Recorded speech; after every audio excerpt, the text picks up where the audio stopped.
Hello team, welcome to another ATP Geopolitics video with myself, Jonathan M.S. Pearce, Ukraine War News Update, third part thereof for the 10th of March 2025. I am this will probably be my last one today. Luckily for you guys, I'll try not to make it crazy long. I'm out to see a couple of friends in a pub to talk about this. I have a feeling we're going to be talking. Mate reached out to me, said, look, we need to get together. I've been watching a bunch of your stuff. Let's have a pint tonight. So yeah, and then usual one of my other mates as well. Second time out in 3 or 4 days. I went to see Mickey 17 at the cinema the other night. What a bizarre, crazy collection of film that was.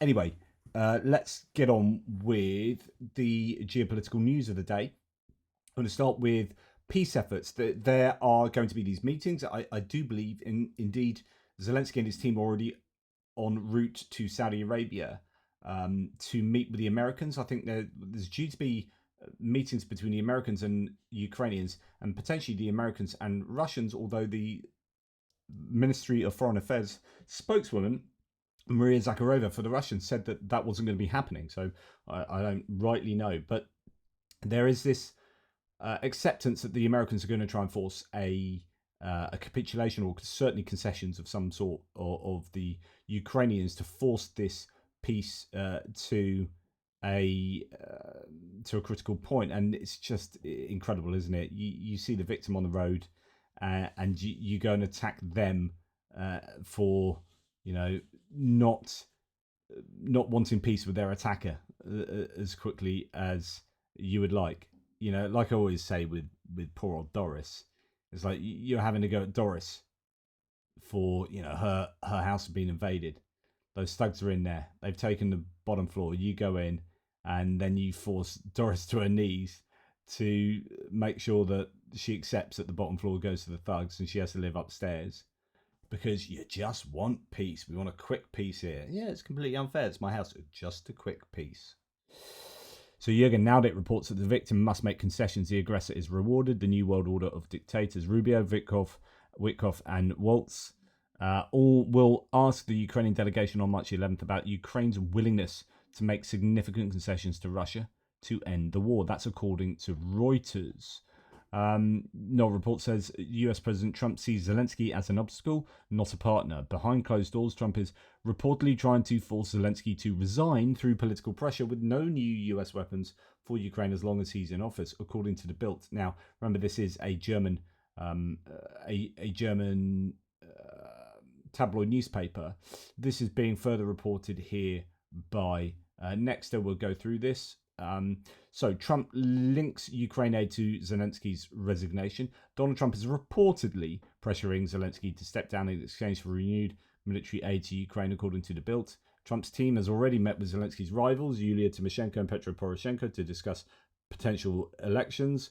Experts suggest this could be Trump's revenge for Zelensky's refusal to provide dirt on Hunter Biden back in 2020. So that's what the Bild is reporting and how they see it.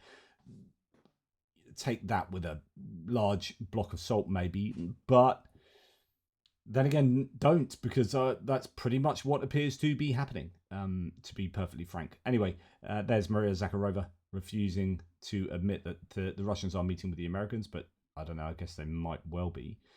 Now, there's quite a lot going on today, just in the live feed here for The Guardian. It says, Kyiv to propose air and sea ceasefire with Russia during talks with the US. This is something that had been touted previously, but not formally put to the Americans, I believe. We do have a proposal for a ceasefire in the sky and ceasefire at sea, the official told Agence France Presse, speaking on condition of anonymity, because these are the ceasefire options that are easy to install and to monitor, and it's possible to start with them. The air-sea ceasefire proposal was originally floated by French President Emmanuel Macron after the London summit just over a week ago. Ukrainian and American officials will meet on Tuesday to seek a way out of the conflict, so on and so forth. Just a few other things worthy of note in here. So there's this kind of debt break financial discussion going on with the present German parliamentarians concerning releasing a load of funding before the new government is made and gets in. So they have to really rush this through. But the Greens are having a bit of an issue with this, although by all accounts it's on genuine points, which is admitted by the the spokespeople here. Finance Minister of the outgoing German government, Jörg Kukis, suggested that talks would continue in coming days as the two sides hope to find an agreement before the Bundestag meets late this week. He was quoted as saying that the Greens had legitimate points and insisting that an agreement can be found. So that's good news. It's not that like they're going to stop this. It's actually, no, the way that you've done this doesn't look to be sensible. I think it's completely legitimate for the Greens to say they have their own ideas, he said, adding that their counter proposals were constructive. So hopefully that can get done, because otherwise, if it doesn't, then Germany will be unable to get this funding release before the AfD and BSW come in to stop that change taking place. That's how I understand it. So it's really important they do come to an agreement forthwith. US is expecting substantial progress in these talks, Ukraine talks, according to Trump's Middle East envoy. So what else is said here? Anything of interest? Of course, they have put a stop on intelligence sharing, and that's something that the Ukrainians are hoping to get sorted out. Interesting, the US administration is not engaging with the EU to avoid trade war, according to the EU trade chief. So, trade chief, this is the supposed oncoming trade war between the US and the EU. It could just be the Americans are just like, let's not speak to the Europeans, because otherwise we're going to have to tell them there's this big trade war, and if we don't speak to Europeans, maybe we don't have to do it, and if we keep quiet, maybe Donald Trump will forget that he wants to put a massive set of tariffs on the EU and explode another trade war on another front. So we'll see how that turns out. But it is, trying to work out exactly what is going on in Trump's head, in the administration's minds, and what they're really trying to do here, because everything does look, as I keep saying, like they are favouring Russia. So what underwrites that? We'll return to that idea a bit later. Let's get into some European stuff, which will actually, most of this will involve the US as well. So there was that spat with Elon Musk and Marco Rubio, not with those two having a spat with Radoslaw Sikorski, the Polish foreign minister, concerning Starlinks, and it all got a bit unbecoming. I mean, you don't want to be litigating these sorts of things on Twitter, that's for sure, but that seems to be the world we live in. Donald Tusk has come along as a Prime Minister of Poland and said, calm down everyone, this is silly.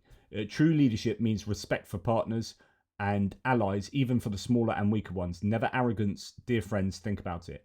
So it's not so much, everyone needs to shut up. He's actually supporting Radoslaw Sikorski there and said, look, let's not have arrogance. Let's just, true leadership means respect for your smaller allies, and we as Poland are smaller allies. Now, what's interesting about the spat that's been going on here, I'm sure I have it. No, where are you? I've got some data on Poland compared to Russia. And here it is. It's in completely wrong place. So let's bring that over here. So this is worth recognizing. Jane Kiev says, now that Trump is throwing away America's relationship with Poland for his Russian masters, a reminder that Poland's trade with the US is almost 7 times that of Russia. So the United States and Russia do total trade of $3.5 billion.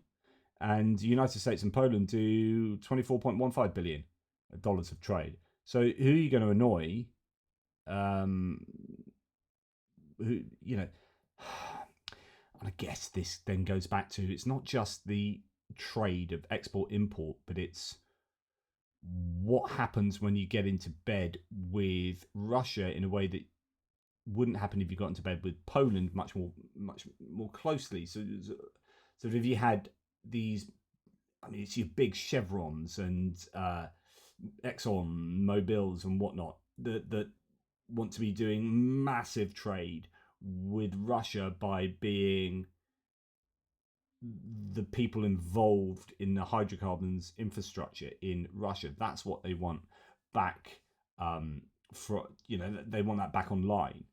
And I don't know whether that would turn up so obviously in the trade. It's not like US is buying this thing from Russia, but if you've got the US corporations just embedded with these Russian energy providers, and then you've got rare earth minerals deals that you could do going forward, then actually that 3.5 billion could be massive. And of course, that you've got to remember that that's probably 3.5 billion in the time of sanctions. What would that look like if there were no sanctions on Russia and the US was fully working in tandem with the Kremlin?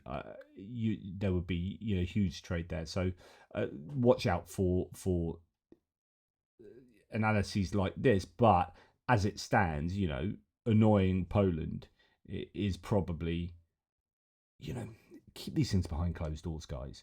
Have those discussions through the diplomatic channels, because it's don't let Elon Musk speak on behalf of the United States, which he often does. And then the questions are, well, that's because he is somewhat representative of the United States, because he appears to be this oligarch with immense power right at the centre of the White House. But anyway, I digress. Moving on to the UK here. The UK Prime Minister, Keir Starmer, is going to have a virtual summit, hosting a virtual summit with world leaders on Saturday to reinforce support for Ukraine. So this is going to be after the Coalition of the Winning initiative launched earlier this month in London. They will meet virtually, I presume, for more aid, more coordination, the United Front against Russian aggression. Who knows what they're going to meet about, but that will be happening. With Western military support facing uncertainty, all eyes are on the UK's next move, says Nexter. And it's great to see, like I said yesterday, from my own personal point of view, UK's point of view, Keir Starmer being at the centre of European and world politics as we inch ourselves back into relevancy, I guess, on the international stage in a really serious way. Interesting today that the Russians have kicked out 2 people connected with the British embassy, told to leave the country. I don't know if that's tit for tat or whether that's something new, and you might see a response from the British kicking out Russians from the UK. The French Foreign Minister Jean-Noël Barrot is going to do a tour. He's embarking on a tour of France to explain the international crisis to French citizens. I think this is really good, actually. I've long said, and in fact it was Emmanuel Macron that showed the way, I've long said we should have had all our world leaders sitting down on television and telling our population why it's important to support Ukraine. I don't think at all Joe Biden did that adequately enough. And as a result, you've got a large proportion of the American population really not understanding why they see, as they see it, money is going from the US to Ukraine. They need to understand that actually money isn't going in the way you think it is. It's not like big truckloads of cash being sent to Zelensky to spank on yachts, right? The reality of how that gets funded, the aid to Ukraine, and why this is all taking place is not just charity. This is in the strategic interests of the United States. But okay, what are these strategic interests and how are they being realized by the US supporting Ukraine? Well, France did this very much so, to some degree at least, I think, but I think to quite a large degree, with Emmanuel Macron sitting down for half an hour with 2 journalists on national TV back when it was all looking like it was getting even more serious. I mean, every month it seems to be getting more serious. And he sat down and explained to the French audience why this is all so important, what Russia are doing, and why France needs to be standing behind Ukraine. We all need to be doing that, I think, or all our countries' leaders need to be doing that. And it's great to see the foreign minister go on a tour around France to continue to communicate why we are supporting Ukraine so fully. Shashank Joshi reports from Politico that Konstantin von Notz, the chairman of the German Parliament's Intelligence Oversight Committee, has urged Germany and its European allies to establish their own intelligence sharing network. That is, I guess, in response to the US cutting off intelligence to Ukraine, but also there being issues reported in Five Eyes where there are other nations somewhat reluctant to give intelligence to the US, feeling that the US is somewhat compromised. A bit odd, there are already multiple European intelligence sharing arrangements, though, says Shashank Joshi. I wrote about one of them, the Northern European Maximator intelligence sharing arrangement, a few years ago. Maximator was formed in 1976 when Denmark joined forces with Germany and Sweden to intercept and decipher messages sent by satellites. The Netherlands joined 2 years later, bringing its intercept stations in the Caribbean. France came along in 1985. So there are other ones, but something more formal, I guess, and much more in line with maybe a Five Eyes type thing.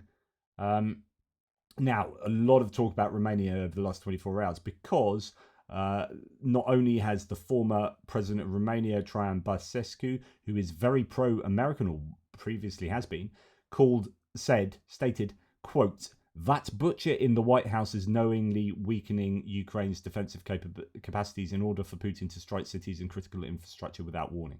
So, ouch. That is a pretty harsh speech there.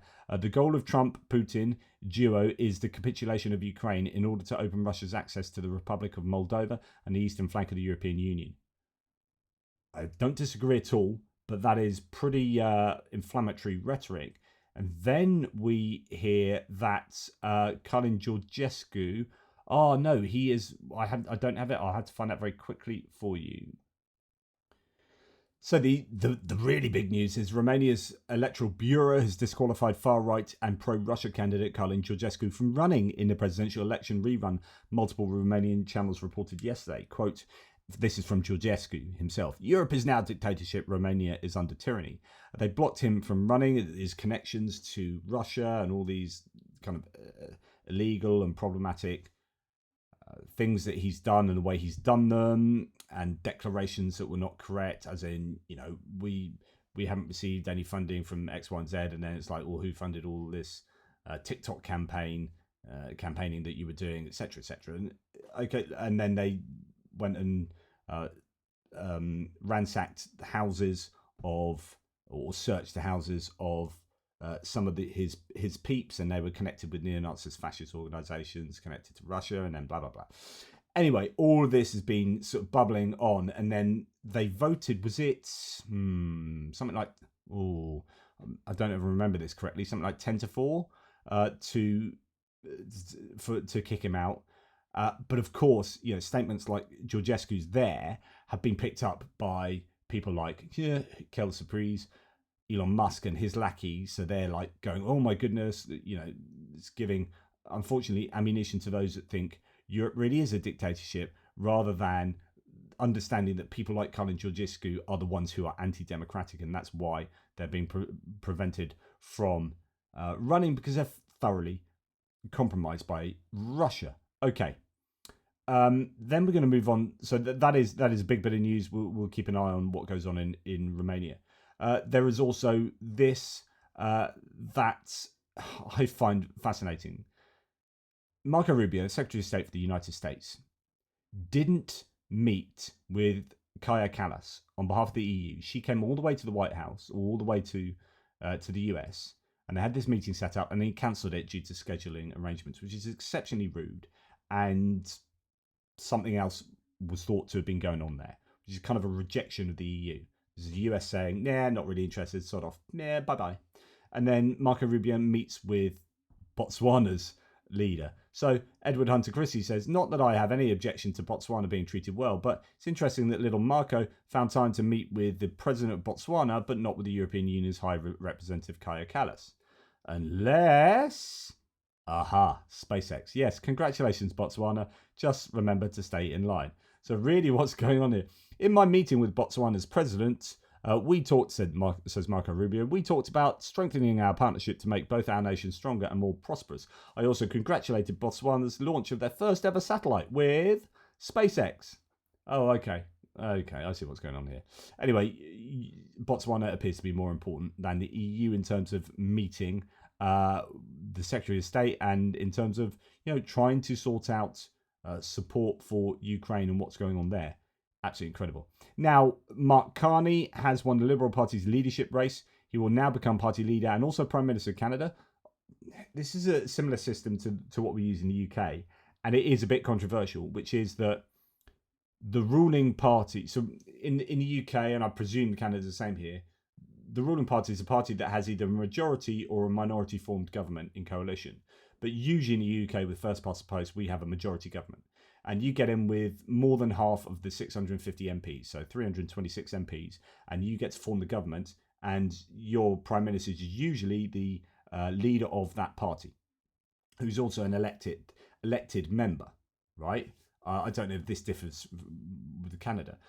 And then what happens if your prime minister is toppled in the UK, and we had this previously with about 10 prime ministers in 3 days or whatever. No, you had Liz Truss and Rishi Sunak, Boris Johnson threw those people to Rishi Sunak, and then he lost the election.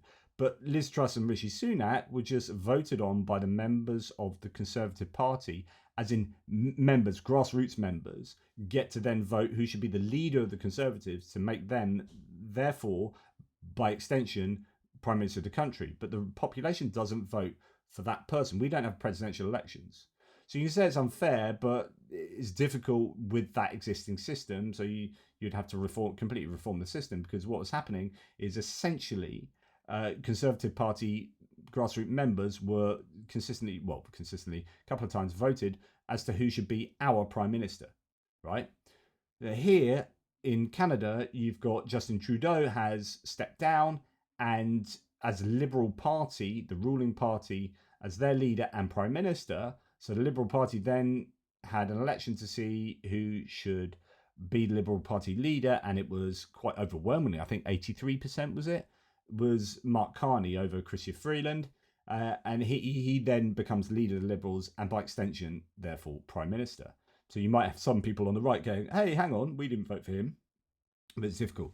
So Mark Carney's won the Liberal Party's leadership race. He will now become party leader and Prime Minister. And then an intellectual heavyweight in economics and finance. He's got a PhD in economics from Oxford. He's a former governor of the Bank of Canada and the former governor of the Bank of England. And he did a fairly good job of the governor of the Bank of England.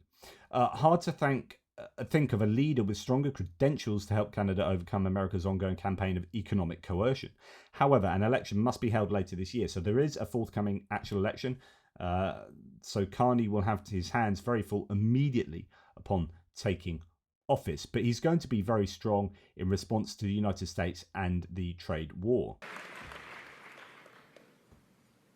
America is not Canada, and Canada never, ever will be part of America in any way, shape, or form.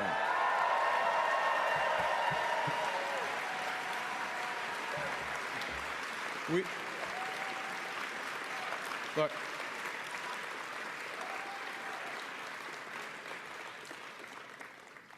we didn't ask for this fight. We didn't ask for this fight. But Canadians are always ready when someone else drops the gloves. So the Americans, they should make no mistake, in trade as in hockey, Canada will win.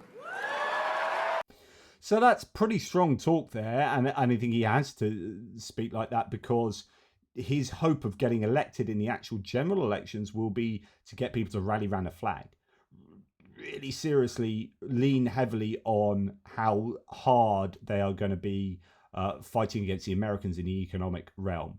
Absolutely incredible. And this is a place we're at where you're like, okay, Americans now kind of, Canadians hate Americans, or no, that's too simplistic.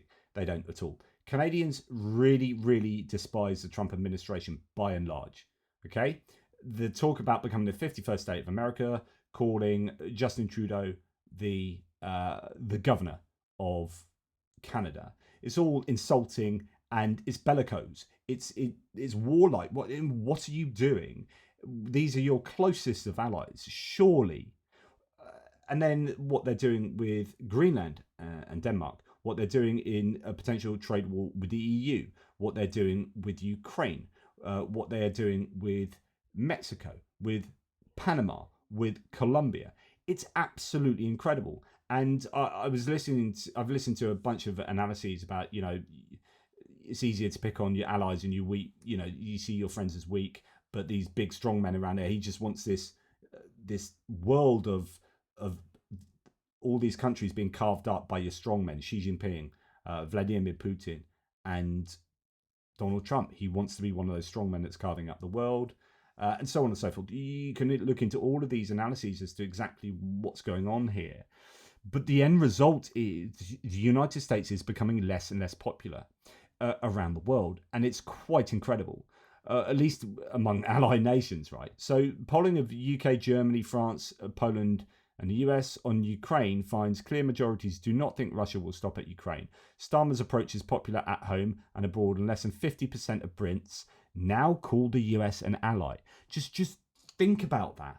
Less than 50% of Brits call the United States an ally. They should be the special relationship, our strongest allies. And the polling is terrible for the US.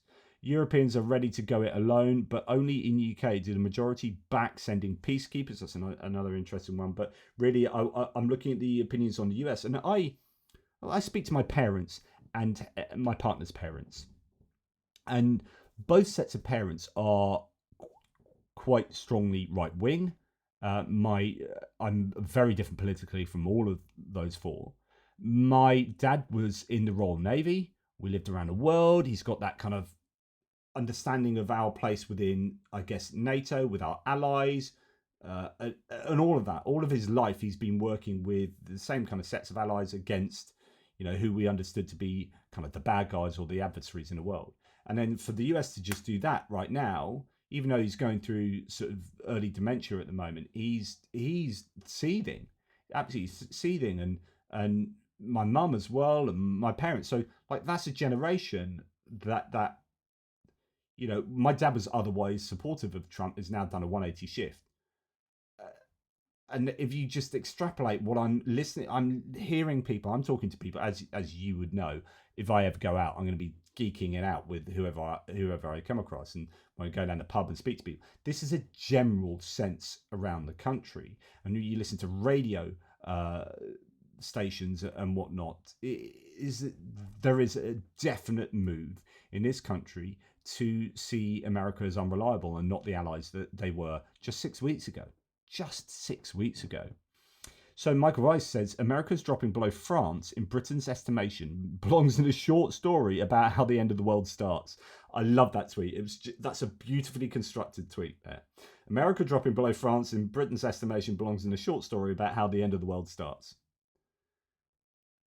But honestly, France are traditional, like we're always going to take the mickey out of France, and we've had wars with them. They're close to us. We've had a very mottled history to, concerning all of those wars and whatnot. But then, of course, the Second World War, and now we've been in the EU together, but now we're out of the EU, and so there's all this tangled relationship that we have. But now we see France above the United States. Absolutely incredible. Allies, 70% of us see France as an ally, more than Germany, the European Union, Poland, and the US. And I've had this sense of, like, even though I'm a Remainer, right, and I debated in public twice on remaining in the EU. Once as part of a panel, once on my own. That was actually after Brexit, debating on Brexit in the media and the role that the media played. But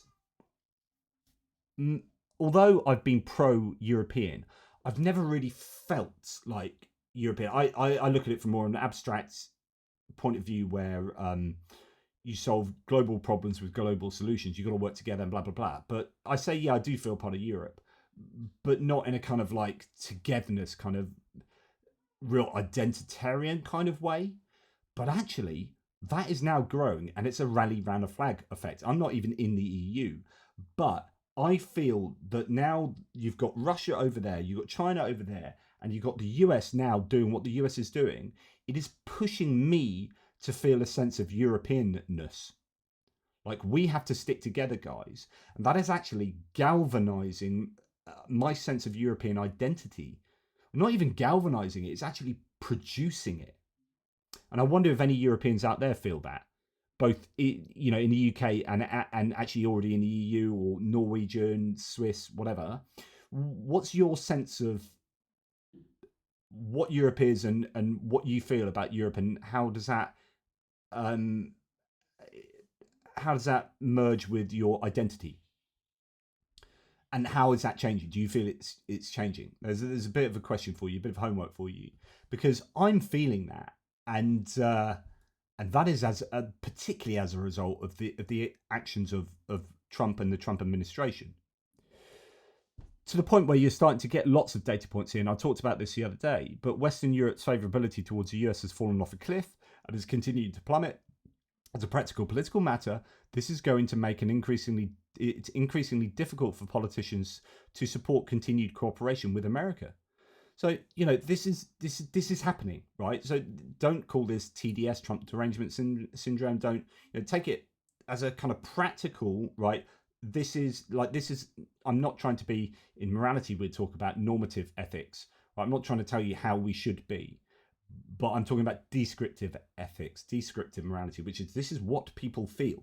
Here is the data. This is a feeling of where this is a sense of people's morality or the people's feelings, and in this case, favorability towards the US. Like, assuming this is true, what effect does this have on geopolitics going forward? Favorability towards the USA has fallen across Western Europe following the re-election of Donald Trump. So this is a recent phenomenon that has got markedly worse for the US, to the point that Denmark, overall, do you have a favourable or unfavourable view of the following countries? United States, percentage with a favourable view, 20% in Denmark, but right across those nations, every nation is below 50% in that particular survey. That's a YouGov survey. Just incredible. So, this is pretty serious stuff. Now, moving on from that, Hungarian government has deleted a post stating that the preservation of Ukraine should not happen. Quote, should not happen. The now removed message quoted Viktor Orban criticising EU funding for Ukraine, claiming it would, quote, destroy the European economy. Hungarian media noticed its disappearance after a backlash. Wow. That's where Hungary sit. They are deeply, deeply anti-Ukraine. The preservation of Ukraine should not happen. That's what the Hungarian government put out and then deleted after a backlash.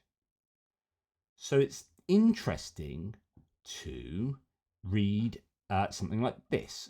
And Applebaum highlights the investigative outfit V-Square writing an article on the Heritage Foundation planning to destroy the EU with the help of Polish and Hungarian partners. Okay, what's going on here? I wrote one of my favourite articles I've ever written, of all my articles I've ever written. Unfortunately, the media site I wrote for has gone under, and so that article no longer exists. But it does. I've got it, and Benny Pye is helping me to create my own website where all my 5,000 articles are going to be housed. And that article I wrote was on the Heritage Foundation, which is an American political think tank, conservative political think tank, and the think tank that created the Project 2025, the 900-page document that the American administration is now following as a blueprint for ruling in the US. So that was the Heritage Foundation. They've got all these, I would say, wingnut people who think nuts things, but they are the people who are now in position. Literally, Heritage Foundation authors of the Project 2025 are now in key positions in the US Trump administration.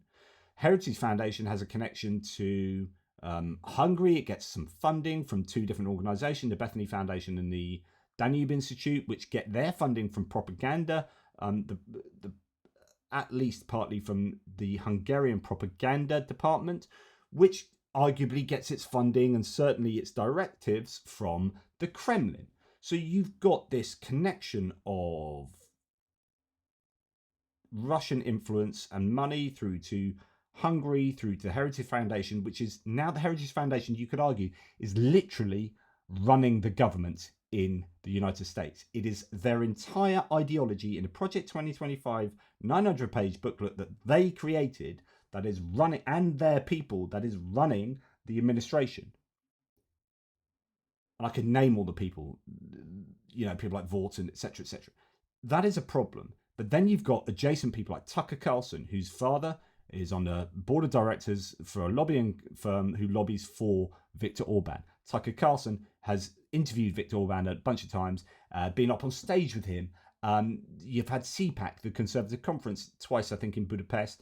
And then Viktor Orban at Mar-a-Lago, red carpet at the CPAC in the US. The relationship between Hungary and the US, and you've now had the US saying we might move our troops from Germany to Hungary, right?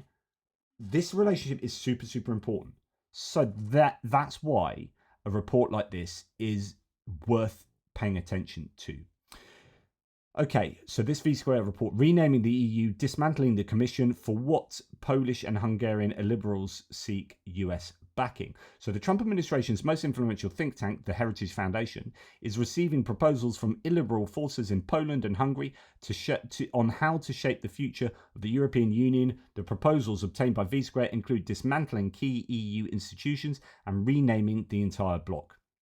As the Trump administration advances the Heritage Foundation's Project 2025 agenda, the influential conservative think tank is forging closer ties with illiberal forces in Poland and Hungary to shape its stance on the European Union. A forthcoming closed-door workshop at Heritage underscores the growing alliance featuring the contributions from Hungary's Matthias Corvinus Collegium, MCC, and Poland's Ordo Iuris Institute for Legal Culture.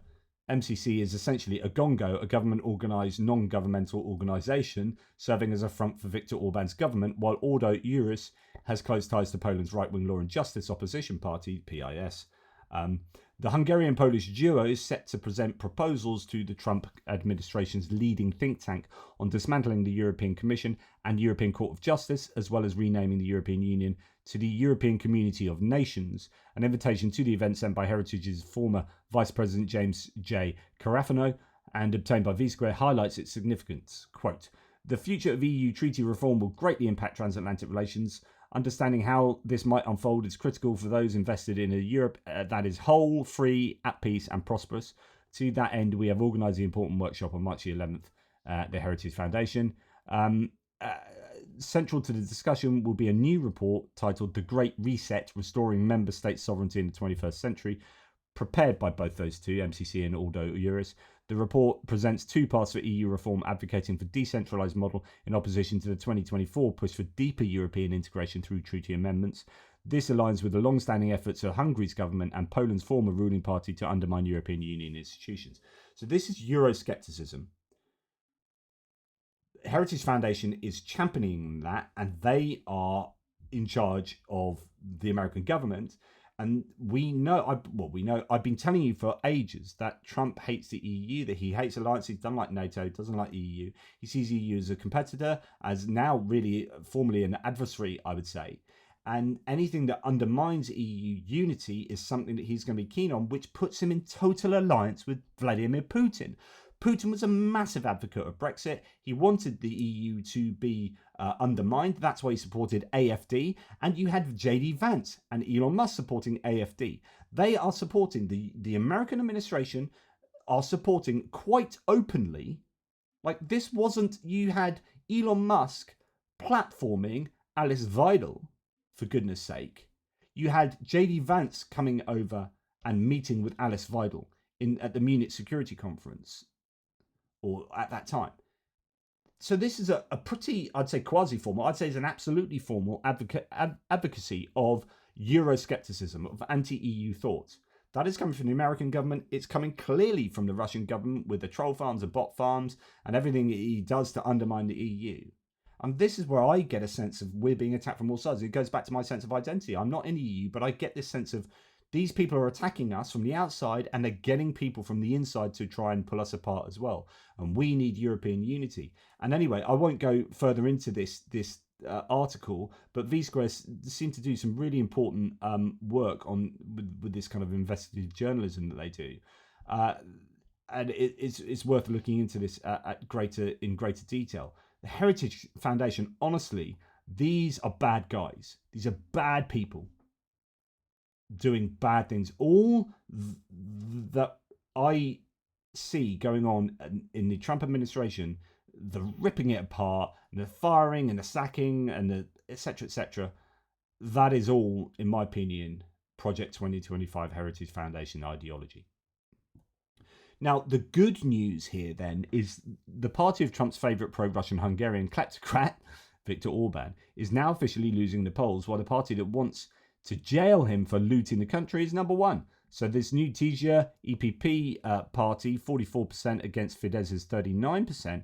That's really good news for those who like democracy and European unity. However, we need to keep an eye on what Viktor Orban does to hold on to power, what checks and balances he takes away, what things he puts in place to make it more and more difficult for Peter Magyar to become the next leader in 2026 of Hungary.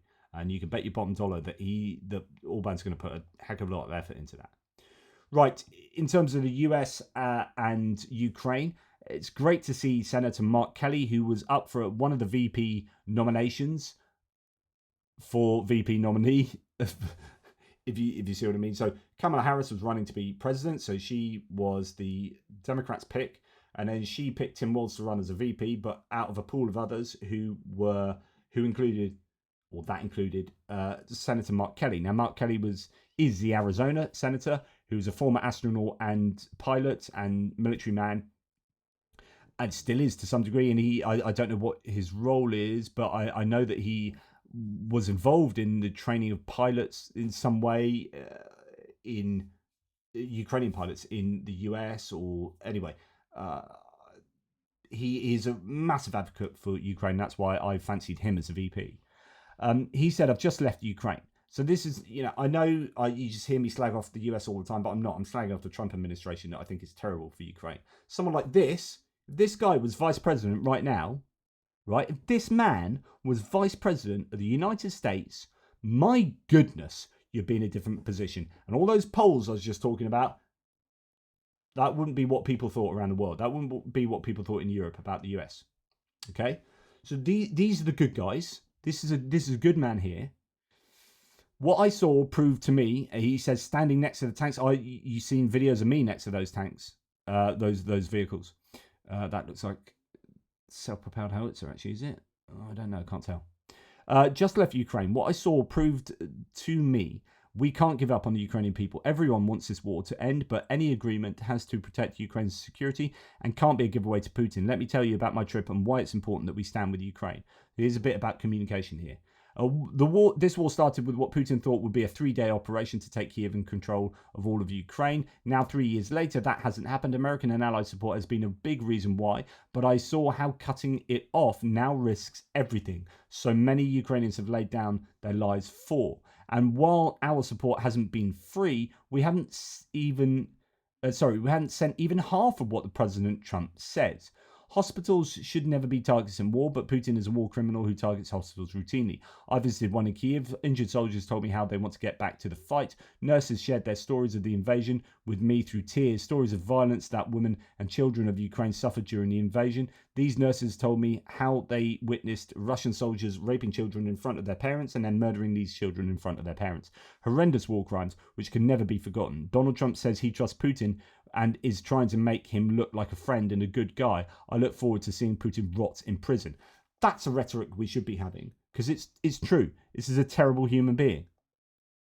The pause of military aid has only made it harder for Ukraine in their fight against Russia. They are running low on certain weapons which have made it most of the way to Ukraine. Stopping the transfer of these weapons only helps the Russians. The Russians will become more confident and try to drive a harder bargain in ceasefire talks. This isn't rocket science. We should be negotiating from a position of strength.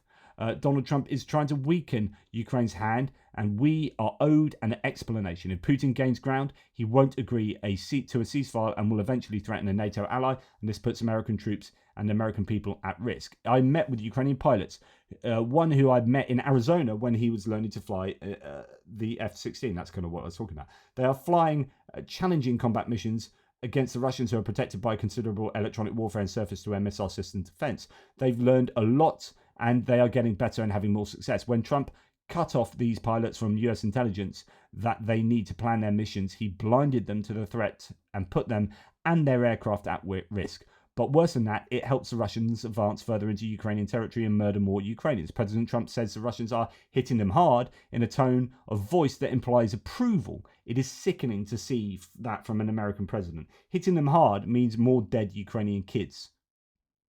Absolutely right. This guy is awesome. Ukraine did not start this war. They did not ask for this constant missile and drone attacks that have terrorized the population. Government officials who can't acknowledge factual information should reevaluate their career choices. I saw the innovation and fighting spirit of the Ukrainians up close. It was embodied in their military members, everyday people, and by these students who are aviation engineers using their spare time to help Ukrainians innovate in their military. And they now have a defense industrial base that we should envy and that we can learn from. They have an innovation cycle measured in days, while ours is in years. We should be learning from it, not slowing it down. And lastly, I visited a wall of remembrance to pay tribute to Ukraine's dead soldiers. I'm bringing back what I saw and learned from Ukrainian leaders, service members, and the Ukrainian people to show the direct impact our supporters are having on the ground. The safety and security of Ukrainians is tied to the safety and security of the United States. Let me explain why. This is what we want. This is what we need, these explanations. If we abandon our ally, Ukraine, we will be viewed by other countries, including our other allies, as untrustworthy, and in the future we shouldn't expect their help. As significant as that is, what is a bigger deal is that the reaction we'd see from China. The Chinese watch everything and they want to take Taiwan. If they view our partnerships and our loyalty to our allies as weak, they are more likely to try to take Taiwan by force. If that happens, the president or any other future president will have to make one of the most consequential decisions in the history of our country. My goal is to avoid that decision. We avoid that by strengthening our alliances, not by weakening them. And finally, if we stand up with Ukraine, then they will be there for us. This country has a fighting spirit and a depth of experience and a kick-assness unmatched anywhere in the world today. These are the people you want in your corner. My goal in the Senate is and will continue to be to keep us out of wars. I think it is true for most combat veterans like me. We want to stay out of the fight. But when things go sideways, when we find ourselves on the battlefield in a foreign land or, God forbid, at home, the first call I'd want to make is to our Ukrainian friends. I know they would be there for us if we are there for them. The world will become a very cold and lonely place if we continue this ridiculous screw you, go it alone foreign policy. It's dumb and it won't age well and puts you and your kids and your grandkids at risk. America's the strongest, richest country in the world. We didn't get there by being bullies like Putin. We got there by leading from the front and bringing our allies. That's why I'll continue to share with everyone who will listen why we must keep supporting Ukraine. Why is that man not the vice president? Don't answer that question. We've been through that. But my goodness, that's a decent human being. Obviously a decent human being. Why do we have to put up with absolute freaking dickheads like J.D. Vance and Donald Pratt Trump knobbing about the White House, cozying up to dictators and attacking allies and allowing Elon Musk to go rogue, destroying the US government? The universe isn't fair. It's not interested in fairness. And we have to get fairness by working bloody hard for it and voting and keeping democracy alive. And that's why information is so freaking important. If people do not have access to the correct information, they will vote accordingly. And as a result, they didn't vote this guy in, or a party that would have aligned itself at least to helping Ukraine. Now, we can argue that they did not do a good job of helping Ukraine enough previously, Biden administration, too afraid of a nuclear war. But they're not turning coat, and they never did. And I don't think they ever would have. Not what we're seeing at the moment. So, Kyiv Independent reports, without Western chips, Russia would not be able to produce key weapons. To prove that this line of supply continues despite bans from the US and Europe, Kyiv Independent tried ordering American microchips from Russian trading companies. They pretended to be Russians, ordered American chips from Russian companies, and they actually got those American chips. And so, therefore, Russia should easily be able to manufacture. That's why we keep seeing, and it won't just be the US, it'll be European and allied components. These companies want to sell their stuff, and how well they adhere to the regulations of sanctions will probably largely depend on how good those nations are at enforcing those sanctions. And I don't trust at the moment particularly that the Americans are going to be particularly interested in enforcing those sanctions. J.D. Vance has claimed on Twitter that Slavo-Ukrainian protesters followed him and shouted at his 3-year-old daughter. Guess he didn't realise it was caught on camera. No one yelled at his kid and no one was following them. Vance and Musk need to quit using children as shields. The public isn't backing down. We want answers, says Chris. He called Trump America's Hitler. What changed? Cell phone video shows the moment Vice President J.D. Vance was approached by pro-Ukraine protesters in Cincinnati, Ohio. People are dying. The protesters were on their way to a pro-Ukraine rally nearby when the chance encounter with the vice president occurred. My 3-year-old daughter now, and I told you, I talked to you for 5 minutes. Sign up for this job. And now, That's what you agreed. Yeah, I did why not agree people are to have my yelling at you? 3-year-old to have people run around and yell at her. Afterwards, J.D. Vance took to X, saying it was mostly a respectful conversation. So, I mean, he was claiming there that people were running around after them shouting. I don't know the truth about that, but that certainly didn't look like a particularly fractious encounter. But there was a woman, obviously, putting her point across strongly that, they were in support of Ukraine. I just want to go back to this Peter. I say back to this because I showed you a bit of this morning. This is a Peter Zion video talking about, he's doing Russian Reach, a series of introductions. He's going to do a series on how Russia has reached, I presume, into American political discourse and the political landscape. He's just gone through a whole list of stuff, and we're just showing the end of the list where he's going to talk about USAID, but he's done a whole, like, stripping out the FBI, CIA, blah, blah, blah, all this kind of stuff coming along here, and the stopping military aid and intelligence sharing. So it's just like list after list after, so on and so forth, and then gets to the end. This is such a powerful end to the video. All right, USAID, that's the Agency for International Development. It's gotten a lot of crap for doing some strange things, that's fair. But if you're not going to invade or occupy a country, USAID is the primary method that the United States uses to influence countries around the world. You can call it whatever you want. The bottom line is when it's not present, the Iranians, the Chinese, and the Russians absolutely dominate the space because they will step in with relief support that is loaded with intelligence operations, and all of a sudden they've gone from meeting USAID head-to-head to having a completely open operating environment. And so, of course, the Iranians and the Russians sent a joint letter to the Trump administration thanking them for making life so much easier for them. Or in the Defense Department, we canceled all operations against Russian cyber activity. That includes defensive operations on our part, as well as offensive operations to disrupt their ability to hack the United States. The Russians maintain a very active cyber presence.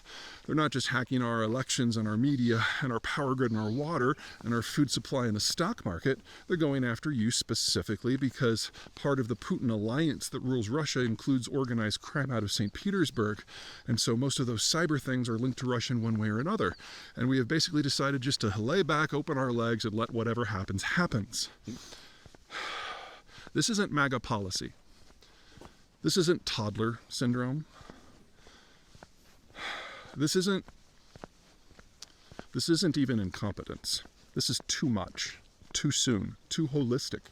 This isn't an abdication of American power. This isn't mismanagement. This is a deliberate disassembly of the building blocks of American power and security and safety. This isn't anything that I would think that any American would ever want, much less orchestrate, which has pushed me into the realm of some conspiracy theories. So the idea is, right, I've just listed in this big long walk I've had with you, like 15 minutes of listing all this nut stuff that's going on. And we're now at this point, and this is exactly the reason I'm playing this is because this is my mind over the last week. I'm now at this point where I'm entertaining what would otherwise sound like conspiracy theory discourse, which is to say that what underwrites all of these crazy decisions? And it's got to a point where I think there is compromise. I think we now need to consider that the Russians really have penetrated the White House. And while I think it's a stretch to say this is like a Manchurian candidate sort of situation, there are too many things happening that seem too tailored to hobble American capacity long run. And everything that was on this list is something that the Russians have tried before. NATO is something they've been trying to destroy since the 50s, and now we have a possibility of the US just walking away. The military has been the bulwark of global security, and so gutting it from the inside is something they would love to see. Our intel system has been the canary in the coal mine. And it appears that Trump is either not receiving or not reading the daily brief that the agency produces for him every day. The food supply situation in the United States has long been the world's safest, and now we're not even testing to maintain it? The demographic of Russia is one of the main reasons why the Russians are facing such a bleak long-term future. But if you interfere with the vaccine schedule in the United States, you can start increasing the death rate in Americans, not just under 20, but under 5, and start to equalize that situation. This is some heavy stuff. And what we're going to be doing in the next few videos are exploring all of this from the Russian point of view, how they see the world, how they influence the world, and given the chance, how they would redirect American policy to serve their interests. I would love to say this is hypothetical, but I've already got a dozen examples in addition to the ones I just shared with you about how that is already happening. So buckle up, because for the first time since I started doing this 25 years ago, I'm actually worried for the United States. We'll talk about that too. That's really stark. You know, for the first time in 25 years of doing geopolitical analysis, I'm actually worried for the United States. This compromise appears to be an actual thing, and it's having tangible effect on American people and the governance of the country. Absolutely incredible. Just a couple more bits. I was going to go on and do a Chinese bit, but I'm not going to do that. Keep that for tomorrow. A comment from Michael Vuchar that I was going to look at, but I'll do that tomorrow. Trump was sort of caught by some reporters, and he had some really not good enough answers to them concerning things like Ukraine. This week. Is President Putin disrespecting you by attacking Ukraine when you're trying to make peace there? Is President Putin disrespecting you by attacking Ukraine when you're trying to make peace there? What did he do? Well, he's attacking Ukraine.